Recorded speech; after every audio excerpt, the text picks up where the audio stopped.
Moin Leute, hier ist Knip Gambo und dieser Song ist für die Kollegen von Tim und Golz aus dem Ostertor in Bremen, die mich die letzten 5000 Jahre meines automobilen Lebens wunderbar betreut haben. Und von denen habe ich auch diesen wundervollen Volvo und ich habe ein Stück geschrieben dazu, das heißt Groß, Rot und Eckig. Ich weiß nicht, wie ich auf den Titel gekommen bin, aber anyway, es geht ungefähr so.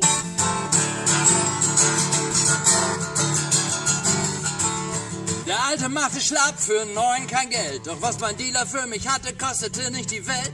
Er hatte ein Volvo, da stand mein Volvo. Oh, ich kaufte mir ein Volvo, bin der glücklichste Mann der Welt. Meine Freundin zweifelte an meinem Verstand. Du wohnst hier im Viertel und nicht auf dem Land. Was willst du mit dem Volvo? Der ist zu groß, dein Volvo. Ah, ich kaufte mir ein Volvo, bin der glücklichste Mann der Welt. Yeah, ich fahre ein Volvo, bin der glücklichste Mann der Welt.